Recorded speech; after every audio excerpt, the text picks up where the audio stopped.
할렐루야. 예수님은 나의 보혜사이십니다. 아멘. 오늘 은혜 받으실 하나님의 말씀은 구약성경 창세기 12장 7절부터 10절까지 말씀이 되겠습니다.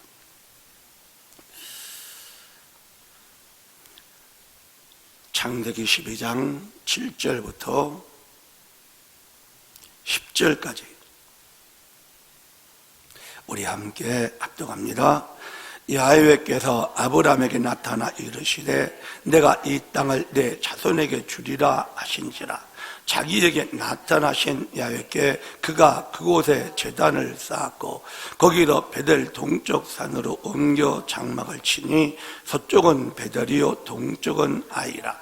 그가 그곳에서 야훼께 제단을 쌓았고 야훼의 이름을 부르더니 점점 남방으로 옮겨 갔더라. 그 땅에 기근이 들었으므로 아브라함이 애굽에 거류하려고 그리로 내려갔으니 이는 그 땅에 기근이 심하였음이라. 아멘. 저는 오늘 우리가 함께 합독한 이 본문의 말씀의 제목을 신앙생활 중에 만나는 문제들, 이렇게 정해보고 하나님께서 우리 모두에게 주고자 하시는 그 은혜를 함께 나누고자 합니다. 여러분 말씀의 제목을 따라해 주십시오. 신앙생활 중에 만나는 문제들. 우리의 믿음의 조상인 아브라함이 갈대아 우르, 지금으로 말하면 이 이라크 지역입니다. 이라크. 거기에서 하나님의 부름을 받습니다. 내가 보여줄 지시할 그 땅으로 가라. 내가 거기서 큰 민족을 이루고 그리고 너로 복이 되게 할 것이다라는 이 말씀을 들은 것입니다. 거부할 수 없는 이 하나님의 그 명령을 그냥 이분은 어디로 가야 할지도 모르면서 순종하며 떠납니다. 그래서 몇 날을 걸렸는지 모르지만 어느 지역에 딱 도착을 했는데 그곳이 어디였는가 하면 바로 가나안 땅 세겜이라는 곳이었습니다. 세겜. 주님이 다시 나타나신 거예요. 내가 이 땅이다. 바로 너와 내 자손에게 줄 것이다. 이렇게 말씀을 하십니다. 그 하나님이 자기를 여기까지 인도해 주셨다라는 이것이 너무나 감격한 이 아브라함은 바로 그곳에 제단을 쌓습니다. 그리고 그 하나님을 예배합니다. 이렇게 해서 이 아브라함이 가나안 생활, 즉 하나님을 섬기는 신앙생활을 시작하게 됩니다. 하나님의 많은 은혜가 있었습니다. 주님의 도우심과 간섭이 있었습니다. 그런데 문제는 그런 하나님의 은혜와 사랑과 축복만 있었던 게 아니라 무엇이 있었는가 하면 문제들 또한 생기기 시작합니다. 아니, 신앙생활을 시작했는데 그 하나님의 명령을 듣고 여기까지 왔는데 문제가 생겨버리는 거예요. 얼마나 당황이 되겠습니까? 좋은 일만 있어야 될 것 같은 그런 기대가 확 무너져 버린 것입니다. 사랑하는 여러분, 우리의 신앙생활을 돌아보십시오. 정말 주님을 영접하면 그때부터는 평탄대로가 열릴 것 같은 그런 마음이 없지 않았습니다. 분명히 그랬습니다. 그런데 어떻습니까? 분명 주님의 은혜가 있었습니다. 주님의 사랑이 있었습니다. 주님의 도우심이 있었습니다. 그런데도 불구하고 문제 또한 우리에게 나타나는 것을 우리는 부정할 수 없습니다. 신앙생활을 하는데 왜 문제가 있을 수 있을까? 이런 생각을 우리가 알 수가 있습니다. 그래도 오늘 저는 이 아브라함이 신앙생활을 하면서 가나안 땅에서 만났던 그 문제들을 살펴보면서 우리가 신앙생활 중에 만나는 문제들을 어떻게 대처해야 되겠는가? 아브라함, 우리의 믿음의 조상이시니까 이분의 대처와 이분의 결과를 돌아보면서 저와 여러분 이 믿음의 길을 가는 동안 문제들 만납니다. 그때마다 아브라함처럼 우리 승리하는, 그래서 하나님의 은혜가 넘쳐나는, 그래서 하나님 아브라함 마지막에 기뻐하시지 않습니까? 우리도 기뻐 우리를 정말 사랑하시는 그 은혜 속에 믿음의 길을 걸어가는 우리 모두가 되시기를 주님의 이름으로 축복합니다. 축복합니다. 제일 첫 번째, 어떤 문제를 이 아브라함이 만났는가 하면 생활의 문제입니다. 즉 삶에 있어서 절박함을 만난 것입니다. 이 당시에 대부분 사람들은 무엇을 하며 살았는가 하면 농사를 짓거나 이 목축, 양을 키우거나 이렇게 살았습니다. 그런데 이들에게 기근이 임하는 것 이상 절박한 문제가 없습니다. 그런데 아브라함이 바로 그 하나님이 약속한 땅, 하나님을 섬기려고 하는 그 땅에서 기근을 만납니다. 기근을. 자, 오늘 본문을 보면은 12장 10절에 뭐라고 말합니까? 그 땅에 기근이 들었으므로 아브라함이 애굽에 거류하려고 그리로 내려갔으니 그 땅에 기근이 심하였습니다. 이렇게 말합니다. 살 수가 없는 거예요. 살 수가 없어.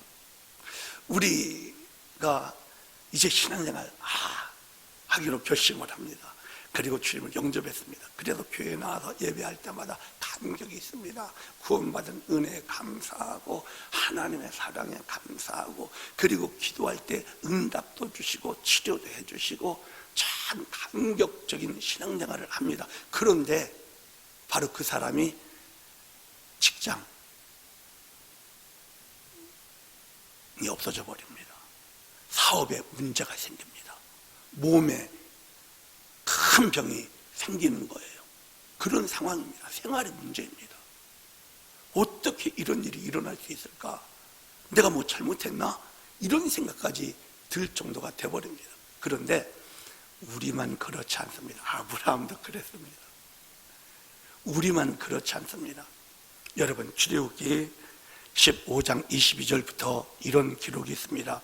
모세가 홍해에서 이스라엘을 인도하며 그들이 나와도 수르 광야로 들어가서 거기서 사흘 길을 걸었으나 물을 얻지 못하고 마라에 이르렀더니 그곳 물이 써서 마시지 못하겠으므로 그 이름을 마라라 하였더라. 백성이 모세에게 원망하여 이르되 우리가 무엇을 마실까 하며, 이스라엘 백성들이 애굽에서 해방되어 홍해를 건넜다라는 것은, 이것은 영적으로 예수 믿고 구원받은 상태를 얘기합니다. 그래서 적과 꿀이 흐르는 가나안 땅으로 가는 신앙생활을 하게 되는 것이죠. 그런데 신앙생활 시작하자마자 어떻게 되었습니까? 기근을 만나.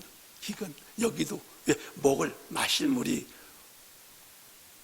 없었어요. 신앙생활 중에 생활의 문제가 우리에게 닥쳐질 수 있습니다. 자, 그런데 아브라함은 여기 어떻게 대처했을까요? 아브라함은 대처를 잘못했어요. 아브라함은 사실 실패했어요. 자, 오늘 본문을 보면 이렇게 기록하고 있습니다. 8절, 9절 우리 같이 합독합니다. 거기서 베델 동쪽 산으로 옮겨 장막을 치니 서쪽은 베델이요 동쪽은 아이라. 그가 그곳에서 야훼께 제단을 쌓고 야훼의 이름을 부르더니 점점 남방으로 옮겨갔더라. 이렇게 기록을 합니다. 여러분, 지난주에 말씀을 드렸지만 하나님의 약속의 땅에서의 생활은 크게 세 가지 생활이어야 한다고 그랬습니다.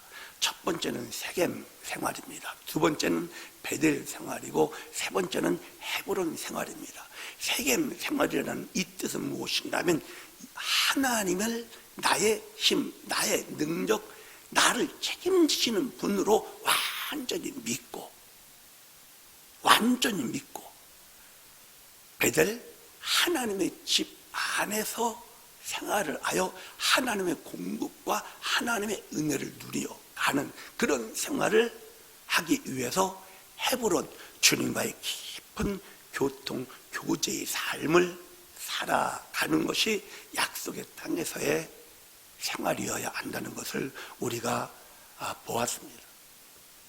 자, 아브라함은 어떻게 했나요? 세겜에서 분명히 하나님이 이 땅 너와 네 자손에게 주겠다고 약속을 다시 한번 도장을 꽝 찍어주셨어요.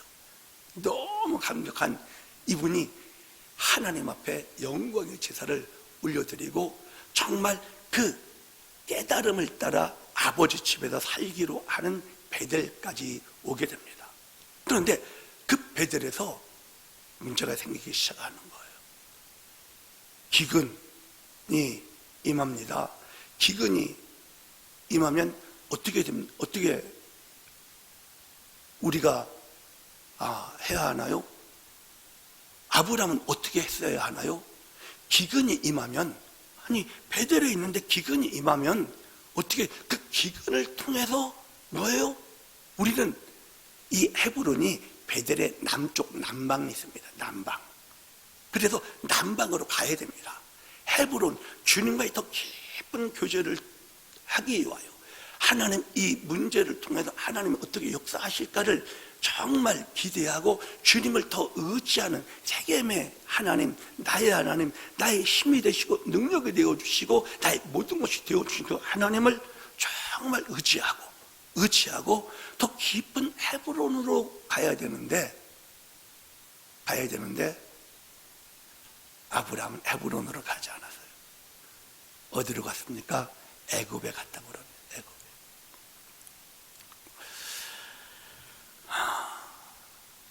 이 말은 이런 뜻이기도 합니다. 하나님을 끝까지 신뢰하지 못한 거예요. 주님이 나를 책임질 것이라고 믿지를 못한 거예요. 그래서 자기가 살 궁리를 한 거예요. 살 궁리를 하다 보니까 인간적인 꾀가 동원이 되고 어떻게 돼요? 그러니까 자기의 힘 능력으로 살기 위하여 남쪽으로 내려가 결국은 세상인 애굽으로 들어가 버리는 것입니다. 여러분, 예수님은 우리에게 분명히 말씀하십니다. 마태복음 6장 31절 32절입니다. 진짜 우리에게 중요한 말씀입니다. 우리 같이 압독합니다. 그러므로 염려하여 이르기를 무엇을 먹을까, 무엇을 마실까, 무엇을 입을까 하지 말라. 이는 다 이방인들이 구하는 것이라. 너희 하늘 아버지께서 이 모든 것이 너에게 있어야 할 줄을 아시느니라. 우리가 믿음의 길을 걷기로 결단했다면, 가나안 땅에 들어와 신앙생활을 한다면 우리는 이 사실, 세겜의 하나님, 나의 힘이 되시고 나를 책임져 주시는, 내가 필요한 모든 것을 다 알고 가장 좋게 해주실 이 하나님을 끝까지 붙잡아야 하는데, 그래야 되는데 아브라함 그러지 못했어요. 애굽에 들어가니까 당장 살 길을 찾아. 그런데 자기 부인이 절세 미인인 거예요. 여기 바로가 충분히 탐낼 수 있으니까 나 살아야 되지 않을까 하면서 인간적인 거짓말을 또 합니다. 이 성경에 참 이 창피한 노릇인데 이게 기록이 되어 있습니다. 창세기 12장 13절, 이 아브라함 이렇게 말합니다. 원하건대 그대는 나의 누이라 하라. 그러면 내가 그대로 말미암아 안전하고 내 목숨이 그대로 말미암아 보존되리라 하니라. 얼마나 기가 막힙니까? 아니, 아내 팔아먹는 정말 가장 모욕적인 남편의 입장에서는 정말 이것보다 모욕적인 일이 있을 수가 없습니다. 그런데 아브라함이 그 꼴을 당합니다. 그 꼴을 당합니다. 무엇이? 자기 힘으로 살려고 할 때 실패합니다. 완전히 실패합니다. 자, 그런데 여러분, 하나님, 아브라함을 부르신 하나님은 가만히 계시지 않았습니다. 초신자 때 이런 은혜를 많이 받습니다. 초신자 때. 우리는 왜 이전의 생활이 정리가 잘 안 돼요? 왜? 내 힘, 내 능력, 내 수단으로 많이 살아봤거든요. 그래서 예수 믿자마자 주님만 의지하고 주님께 딱 맡기고 주님만 신뢰하고 간다는 게 이게 초신자 때 잘 쉽지가 않아요. 그래서 다시 세상적인 방법으로 살고 아브라함과 똑같은 거죠. 그때 하나님이 주어박지 않으십니다. 회개하라고 호통치지 않습니다. 초신자 때 아브라함에게도 주님의 그 은혜를 주십니다. 돌봐주십니다. 이게 얼마나 아브라함에게 은혜가 되는지 여러분 볼까요? 창세기 12장 17절 18절에 이렇게 기록합니다. 바로가 아브라함을 불러놓고 이렇게 말을 하는 거예요. 야훼께서 아브라함이 안에 사례의 일로 바로와 그 집에 큰 재앙을 내리신지라. 바로가 아브라함을 불러서 이르되 내가 어찌하여 나에게 이렇게 행하였느냐? 내가 어찌하여 그를 내 아내라고 내게 말하지 아니하였느냐? 재앙이 임하니까 화들 아주 그냥 겁이 덜컥 나서 이러다 나까지 죽겠구나 하는 이런 바로의 생각이 아브라함을 불러놓고 왜 내게 이런 거짓말을 했냐고 하면서 금은보와 아주 가축들 많이 주고 빨리 여기서 떠나라고. 아브라함 분명히 잘못했는데 하나님은 아브라함을 보호하십니다. 아브라함은 실패했는데 하나님의 은혜는 주어집니다. 이게 초신자 때 우리가 받은 은혜요, 우리가 받았던 그분의 사랑입니다. 그 결과 아브라함은 어떻게 됐어요? 하나님 정말 살아계시구나, 이걸 뼈저리게 경험합니다. 야, 하나님 정말 살아계시네. 나 이렇게 잘못했는데 왜 이 땅을 너에게 주리라면 그 땅 떠나면 안 됩니다. 사실 가나안 땅을 떠나면 안 되는 거예요. 하나님 주신 땅을 버리고 떠난 사람 아닙니까? 한마디로.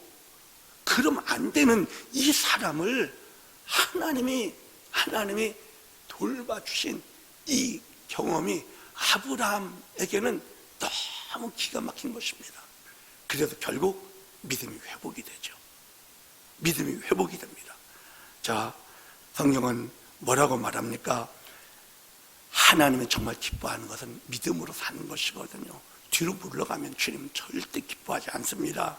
그래서 아브라함은 돌아갑니다. 창세기 13장 1절부터 이렇게 기록합니다. 같이 읽습니다. 아브라함이 애굽에서 나올새 그와 그 아내와 모든 소유며 롯도 함께하여 남방으로 올라가니 아브라함에게 육축과 은금이 풍부하였더라. 그가 남방에서부터 발행하여 베델에 이르르며 베델과 아이 사이 전에 장막 쳤던 곳에 이르니 그가 처음으로 탄을 쌓은 곳이라. 그가 거기도 야훼의 이름을 불렀더라. 믿음이 회복이 됩니다. 그야말로 하나님의 은혜죠. 하나님의 사랑입니다. 생활의 문제를 만났는데 인간적인 옛 습관에 벗어나지 못한 아브라함이 세상적인 길을 추구했지만 그래도 하나님이 돌보시고 결국 믿음이 회복될 수 있도록 도우시는 이 은혜를 아브라함만 받았느냐? 아니죠. 우리도 받고 있습니다. 우리도 받았습니다. 사랑하는 여러분, 그러나 두 번은 실패하지 마십시다. 생활의 문제, 세겜의 하나님, 모든 것을 책임지실 그 하나님을 끝까지 신뢰하시고, 여러분 문제 만나면 세상 애굽으로 갈 것이 아니라 어디로 가야 한다고요? 헤브론으로 가야 합니다. 주님과 더 대화하기 위하여, 주님과 더 친밀한 교통하기 위하여 헤브론, 주님과의 교제의 자리를 더 깊이 가질 수 있기를 주님의 이름으로 축복합니다. 축복합니다. 자, 두 번째 문제가 있습니다. 두 번째 문제는 사실 관계의 문제입니다. 우리는 혼자 살지 않습니다. 사람들과 어울려 같이 살아가야 합니다. 관계를 맺으며 살아가거든요. 그런데 이 관계가 문제가 생길 때 우리 삶이 정말 힘들어집니다. 부부 사이가 좋을 때는 그 가정이 천국이 됐지만, 부부 관계가 나쁠 때는 그 가정이 얼마나 어려워집니까? 부모 형제 관계가 아주 좋은 가정, 부모 형제 관계가 아주 나쁜 가정, 얼마나 큰 차이가 있는지 모릅니다. 그런데 우린 직장 생활도 해야 되지 않습니까? 직장에서 사람들과, 상사와 나와, 아니면 나와 부하와 관계가 이거 안 좋으면 이거 진짜 이것도 어려워지는 것입니다. 그런데 교회 생활도 마찬가지입니다. 혼자 우리가 신앙생활하지 않고 아버지 집에서 지치들과 같이 신앙생활하는 이런 우리들인데, 성도님들과의 관계가 안 좋으면 신앙생활 정말 힘들어지거든요. 그래서 우리가 살아가는데 만나는 문제가 바로 관계의 문제입니다. 아브라함이 우리에게 그걸 보여줍니다. 아브라함이 관계의 문제에 부딪힙니다. 어떤 문제입니까? 자기의 조카입니다. 자기의 조카. 자기의 조카, 즉 아들이 없는, 자녀가 없는 아브라함에게는 자식, 아들과 같은 그런 사람이 롯이거든요. 이 롯과 너무 심각한 분쟁, 다툼, 갈등이 생깁니다. 창세기 13장 5절부터 이렇게 기록합니다. 아브라함의 일행 롯도 양과 소와 장막이 있으므로 그 땅이 그들이 동거함을 용납치 못하였으니 곧 그들의 소유가 많아서 동거할 수 없었습니다.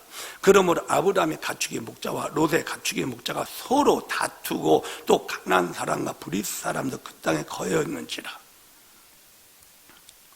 갈등이 일어나는 거예요. 갈등, 문제가 생기는 거죠.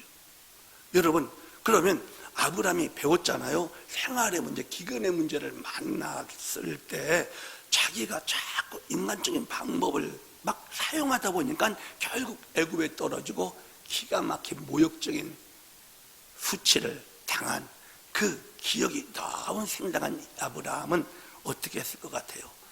그 주님 앞에 기도를, 즉 교제를 시작합니다. 하나님, 이런 어떻게 제 아들과 같은 롯과 이렇게 싸우고 있으니 정말 불편합니다 하고 분명히 주님과 대화를 시작했을 것입니다. 그때 여러분, 하나님의 인도가 있었죠. 그런데 성경에 보면 이런 비슷한 사건이 굉장히 많이 있습니다. 성경에 보면 다윗과 사울은 이거 왕과 신하의 관계 아닙니까? 왕과 신하의 관계인데 이 관계가 완전히 뒤틀어져 버리잖아요. 이 관계가 안 좋으니까 나중에 다윗은 도망다니고 사울은 죽이려고 쫓아다니고, 이걸 요즘으로 적용을 한다면 직장 생활에서 상사가 나를 그렇게 못 살게 구는 그런 상황이라고 볼 수가 있습니다. 그 직장 생활하기가 너무 어렵죠. 그런데 성경에 보면 또 다른 예도 있습니다. 누구의 예를 들 수 있는가 하면 바울과 바나바의 예입니다. 둘 다 주의 종들입니다. 교회 생활을 함께하는, 하나님의 일을 함께하는 그런 사람입니다. 그런데 성경 사도행전에 보면 이렇게 기록합니다. 사도행전 15장 37절에 보면은 바나바는 마가라는 요한도 데리고 가고자 하나 바울은 밤빌리아에서 자기들을 떠나 함께 일하러 가지 아니한 자를 데리고 가는 것이 옳지 않다 하여 서로 심히 다투어, 이런 표현을 합니다. 심히 싸웠다는 겁니다. 다투어 피차 갈라서 바나바는 마가를 데리고 배 타고 구브로로 가고 바울은 실라를 택한 후에 형제들에게 주의 은혜의 부탁함을 받고 떠나. 성경에 보면 이 관계가 힘들어진 예를 너무나 많이 볼 수가 있습니다. 교회 안에서 관계, 직장 안에서의 관계, 가정 안에서의 관계, 이게 성경이 우리에게 보여주는 놀라운 예들입니다. 자, 그런데 아브라함은 어떻게 처신했을까요? 생활의 문제 만났을 때는, 기근이 임했을 때는 자기가 진짜 실패해요. 자기가 실패했는데 이분이 하나님과 교제하면서 하나님이 깨닫게 해주시는 것을 느끼기 시작합니다.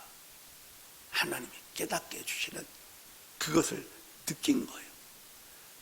그것이 무엇이었는가 하면 창세기 12장 1절, 하나님이 처음 아브라함을 불렀을 때 그 하나님의 명령이 막 올라오는 거예요. 자, 창세기 12장 1절 납득합니다. 야훼께서 아브라함에게 이르시되 너는 너희 고향과 친척과 아버지의 집을 떠나 내가 네게 보여줄 땅으로 가라. 그래서 롯은 뭐예요? 친척이에요. 조카예요. 자기는 떠나가라 그랬으니까 떠났으니까 순종한 것 같았는데 완전한 순종이 아니었던 것을 깨달았어요. 깨달았어. 무엇을 통해서? 갈등의 문제를 통해서 깨달은 거예요. 그것을 딱 깨닫고 나니까 정말 자식같이 의지하고 살았던 이 아이를 내가 보내야 되는구나. 이걸 이분이 깨달으셔요. 깨달으시고 이제 롯을 부릅니다. 순종하는 거죠. 13장 8절부터 아브라함이 롯에게 얘기합니다. 아브라함이 롯에게 이르되 우리는 한 친족이라 나나 너나 내 목자나 내 목자나 서로 다투게 하지 말자. 내 앞에 온 땅이 있지 아니하냐. 나를 떠나가라. 내가 좌하면 나는 우하고 내가 우하면 나는 좌리라. 이에 롯이 눈을 들어 유단 지역을 바라본즉 소알까지 온 땅의 물이 넉넉하니 야훼께서 소돔과 고모라를 멸하시기 전이었으므로 야훼의 동산 같고 애굽 땅과 같았더라. 그러므로 롯이 유단 온 지역을 택하고 동으로 옮기니 그들이 서로 떠난지라. 순종을 한 거예요, 아브라함은. 그런데 이 롯은 어려서 그랬는지 모르겠지만 사람은 또 자기가 먼저 좋아야 되니까 그런 결정을 내렸을 텐데 무엇인가 하면 진짜 좋은 땅을 자기가 갖겠다고 해버린 거예요. 이스라엘의 이 동쪽은 아주 비옥하지만 서쪽은 그야말로 광야입니다. 아니 이때 아브라함의 나이가 80은 훨씬 넘고 90 가까웠을 그런 시간인데 그 노인 된 삼촌에게 광야 같은 버려진 땅을 딱 주고 저 살래요, 여기서 살래요 하고 가버리는 거예요. 그렇지만 아브라함은 어떻게 해요? 그렇게 보내줍니다. 이건 뭐예요? 철저하게 순종하는 거죠. 아브라함은 그런 선택을 합니다. 그런 선택. 자, 그때 하나님이 아브라함을 가만히 두지 않습니다. 하나님이 아브라함에게 나타나십니다. 그래서 아브라함을 축복해 주십니다. 약속을 다시 분명하게 해줍니다. 어떻게 보면 이 땅을 너와 네 자손에게 주리라. 주님이 처음 말씀해 주셨지만, 세겜에서 다시 한번 말씀해 주셨지만, 다시 이 베델에서 하나님이 아브라함에게 또 한 번의 굳센 약속을, 축복의 약속을 해 주십니다.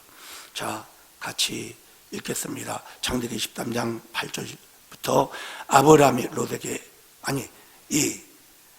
창세기 13장 14절부터입니다. 14절부터 같이 읽습니다. 롯이 아브라함을 떠난 후에 야훼께서 아브라함에게 이르시되 너는 눈을 들어 너희 있는 곳에서 북쪽과 남쪽 그리고 동쪽과 서쪽을 바라보라. 보이는 땅을 내가 너와 내 자손에게 주리니 영원히 이르리라. 내가 내 자손이 땅에 티끌 같게 하리니 사람의 땅에 티끌을 능히 셀 수 있을진데 내 자손도 세리라. 너는 일어나 그 땅을 종과 횡으로 두루 다녀보라. 내가 그것을 내게 주리라. 이에 아브라함이 장막을 옮겨 헤브론에 있는 마므레 상수리 숯불에 이르러 거주하며 거기서 야훼를 위하여 제단을 쌓았더라. 무엇입니까? 아브라함에게 나타나서 롯을 동쪽으로 보냈어요. 동쪽으로 좋은 땅으로 보냈는데 아브라함에게 나타나신 하나님은 동서남 다 주겠다는 거예요. 롯이 차지한 저 땅도 네 땅이야, 이렇게 말씀해 주시는 거예요. 그리고 전에는 막연하게 큰 민족을 이루겠다고 이렇게 말씀하셨는데 내 자손을 땅의 티끌같이 모래같이 하늘의 별같이 아주 구체적으로 생생하게 약속을 더 구체적으로 해주십니다. 아브라함은 어떤 결론을 내립니까? 마지막에 보면 헤브론으로 갑니다.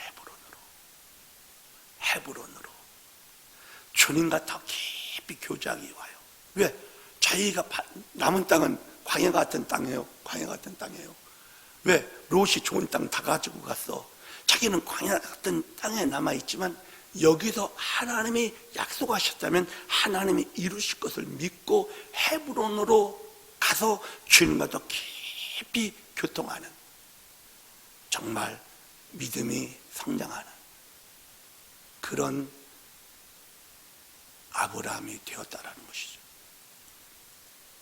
관계의 문제를 통해서 아브라함은 그 문제를 통해서 하나님을 다시 새롭게 경험하고, 그리고 그 문제를 통해서 믿음이 떨어진 게 아니라 믿음이 더 올라가는 놀라운 은혜를 받게 되었습니다.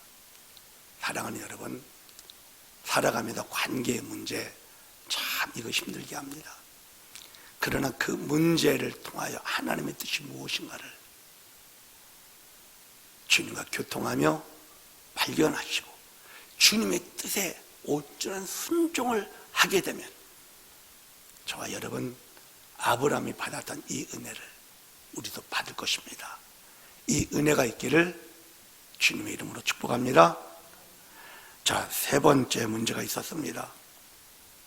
세 번째 문제는 제가 그릇의 문제 이렇게 이제 말하고 싶은데 여러분 따라해 주실래요? 그릇의 문제.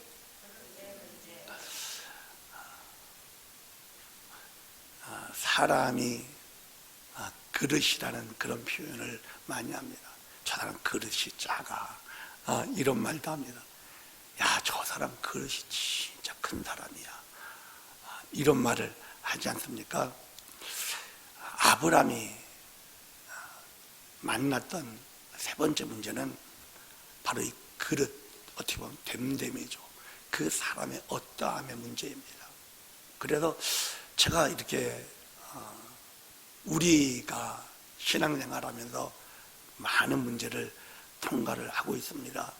그런데 그 모든 문제들을 이렇게 세 구분을 해보자면 사실 생활의 문제, 즉 뭐 물질적인 문제나 공동적인 문제, 이 생활적인 문제, 두 번째는 사람과의 관계적인 문제, 그리고 나머지들은 사실은 우리를 하나님의 그릇으로 만들어 가기 위한, 그런 하나님이 우리를 제대로 된 그릇 만들기 위한 허락하신 문제, 이렇게 분리할 수 있을 것입니다. 아브라함에게 그런 문제가 딱 왔어요. 언젠가 하면 롯이 잡혀가 버린 거예요. 포로로 끌려갔어요. 이 소식을 듣게 됩니다. 이 소식을 롯이 소돔 고모라에서 잘 살고 있는 줄 알았는데 소식이 들려오는데 롯이 그냥 포로로 끌려갔다라는 소식을 듣게 됩니다. 자, 창세기 14장 11절 12절에 내 왕이 소돔과 고모라의 모든 재물과 양식을 빼앗아 가고 소돔에 거주하는 아브라함의 조카 롯도 사로잡고 그 재물까지 노략하여 갔더라.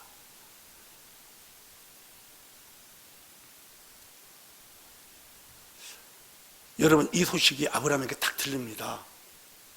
들리면 여러분이 아브라함이라면 어떤 반응을 보이겠습니까?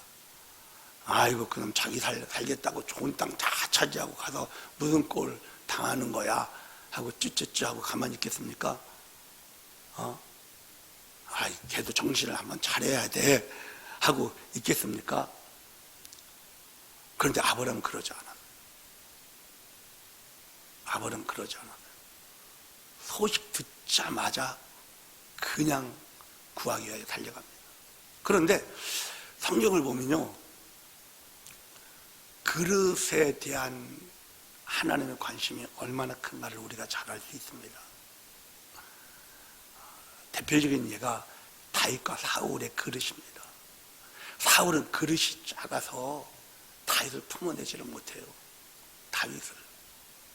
다윗을 만약에 품을 수가 있었다면 사울은 굉장히 존경받는 첫 번째 왕으로 이스라엘 역사 가운데 남았을 거예요.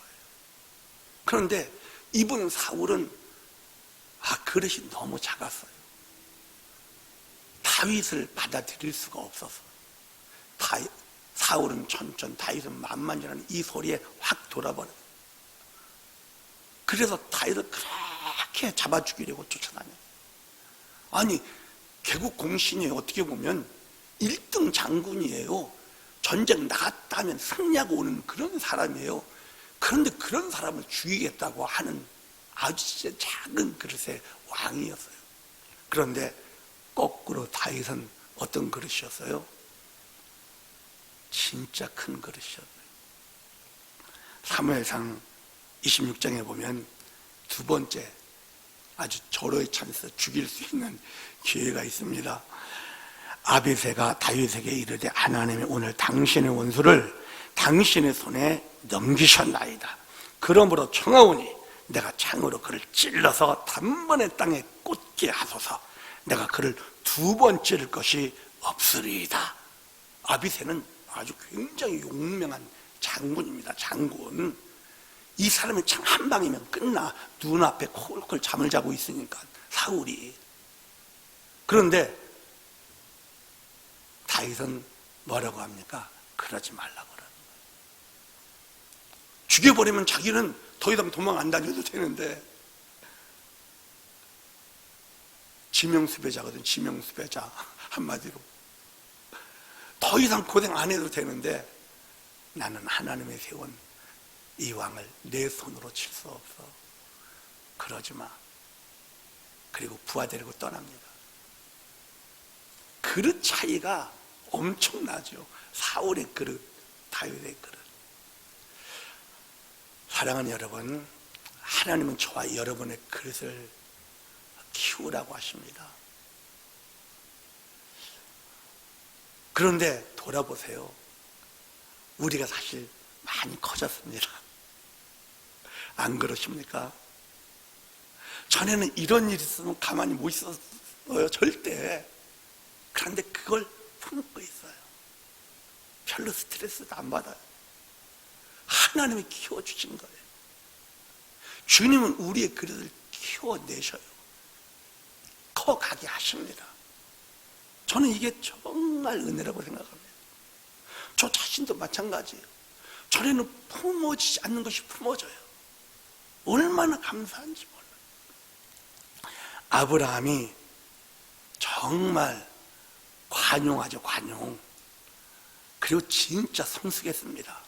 그 소리를 듣자마자 창세기 14장 14절부터 이렇게 기록합니다. 아브라함이 그 조카의 사로잡혔음을 듣고 집에서 길리고 연습한 자 318인을 거느리고 단까지 쫓아가서 그 가신을 나누어 밤을 타서 그들을 쳐서 파하고 다메섹 좌편 호박까지 쫓아가서 모든 빼앗겼던 재물과 자기 조카 롯과 그 재물과 또 부녀와 인면을 다 찾아왔더라. 아브라함이 너 한번 고생해봐라 이러지 않았어요. 자기도 위험할 수 충분히 있거든요. 자기도 어떻게 보면 전쟁에 나가서 자기가 안전한 보장을 어떻게 합니까? 그런데 자기 목숨 걸고 가서 조카를 살려내는 거예요. 우리 창세기를 읽어보지만 조카한테 공치다 하는 거 하나도 없습니다.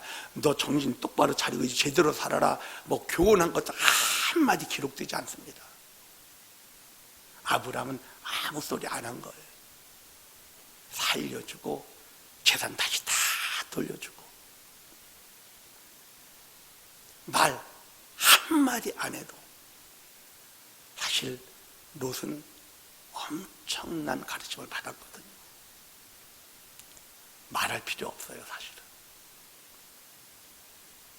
사랑하는 여러분, 주님은 저와 여러분의 그릇을 키워 내십니다. 그래서 우리에게 이렇게 말씀하십니다. 빌립보서 4장 5절에 너희 관용을 모든 사람에게 알게 하라. 주께서 가까우시니라. 모든 사람입니다, 여러분. 내가 좋아하는 사람만이 아닙니다. 내가 좋아하는 사람은 한없이 관대한데 내가 싫어하는 사람은 한없이 좁아지는 게 우리 보통 사람들이거든요. 그런데 주님은 모든 사람, 좋아하는 사람에 관대한 것처럼 내가 좀 싫어해도, 내가 좀 못마땅해도, 아니 사울처럼 원수지간이라도 어떻게 해라? 관용하라는 거예요. 로마서 12장 17절 18절에는 이렇게까지도 얘기합니다. 아무에게도 악을 악으로 갚지 말고, 저 사람이 나한테 이렇게 못살게 굴었으니까 악을 악으로 갚지 말고 모든 사람 앞에서 선한 일을 도모하라. 할 수 있거든. 너희로서는 모든 사람과 더불어 화목하라.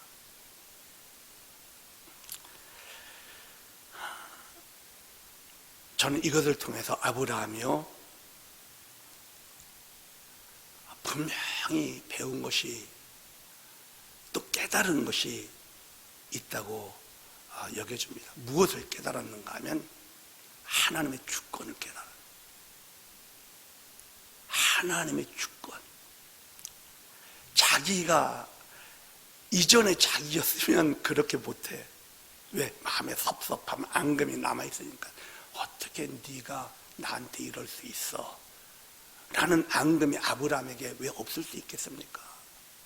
광야만 황당하게 펼쳐져 있는 거기에 덩그러니 남아있고 좋은 땅을 다 차지해버린 그 조카에 대한 그 섭섭함과 그런 앙금이 없을 수 없잖아요. 그런데 이 사람이 그 소식 듣자마자 목숨 걸고 가서 그 조카 살려내버리는 거예요. 자기가 아니야. 이걸 아브라함이 알아요. 이 고백이 있습니다. 이 고백이. 창세기 이 고백이 있습니다.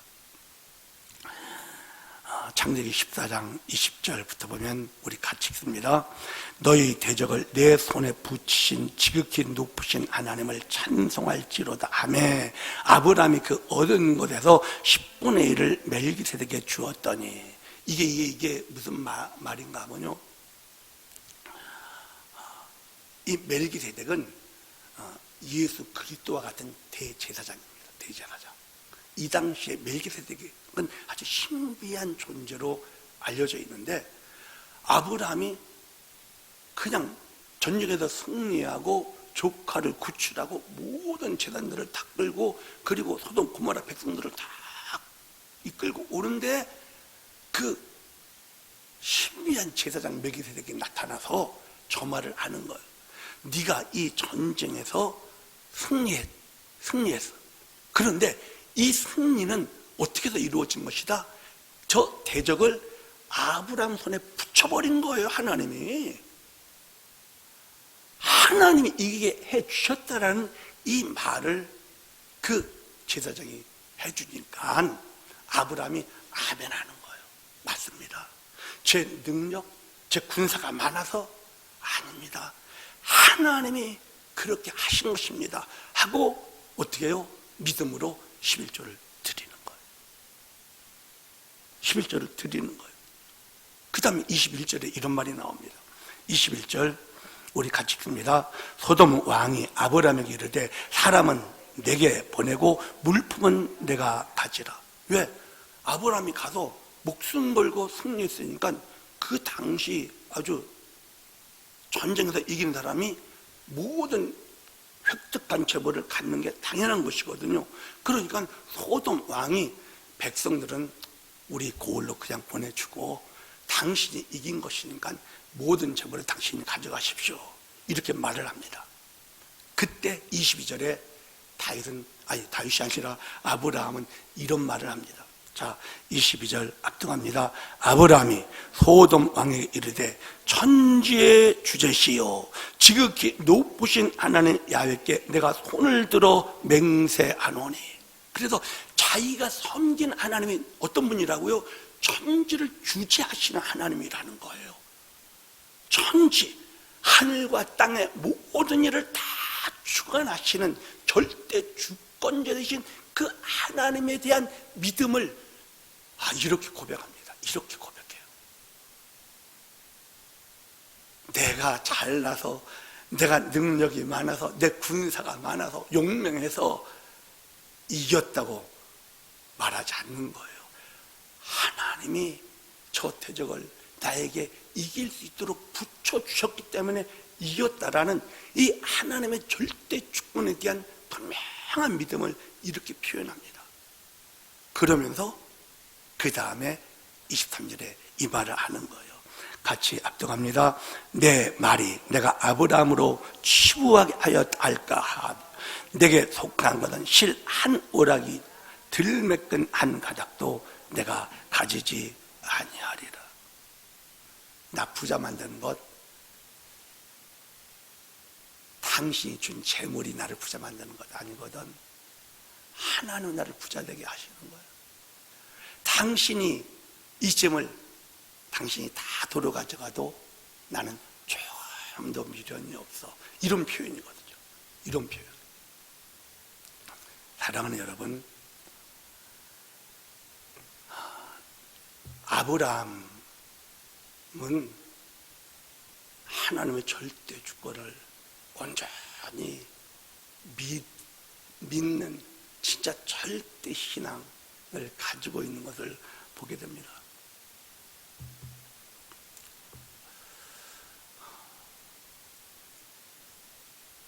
그릇이 정말 커졌어요. 어떤 일을 만나도 하나님이 다 하신다. 롯을 주님이 구하기를 원하신다면, 내가 만약에 사용받지 못한다면 무엇을 사용하셔서라도 구원하실 것이라는 것을 믿는 신앙이었어요.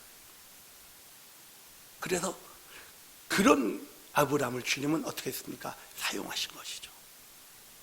그 그릇을 쓰신 거예요.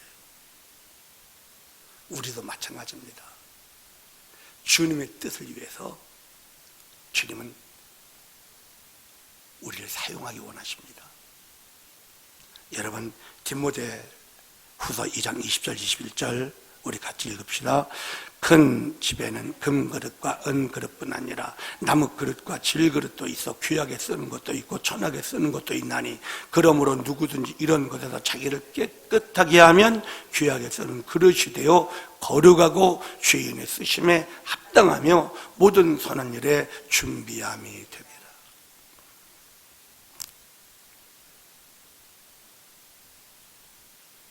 하나님이 사용하실 수 있도록, 우리를 통해서 주님이 마음껏 일하실 수 있도록 우린 준비된 그릇이 되어야 합니다. 그런 주님이 우리를 통해서 나타나실 것입니다.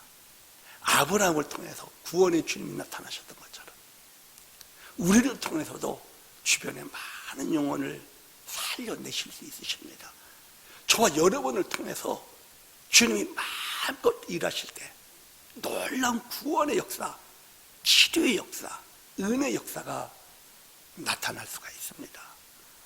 여러분, 우리는 그릇입니다.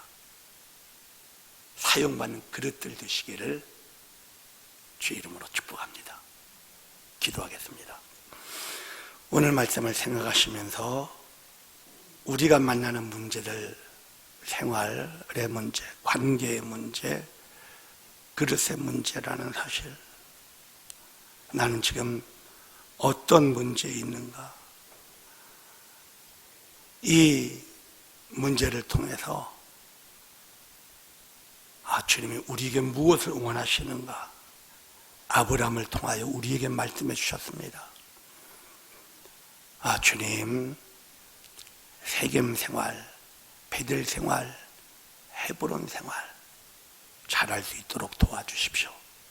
그래서 주님이 원하는 그릇이 될 수 있도록 저희 그릇을 주님 키워주십시오. 주여 한번 외치고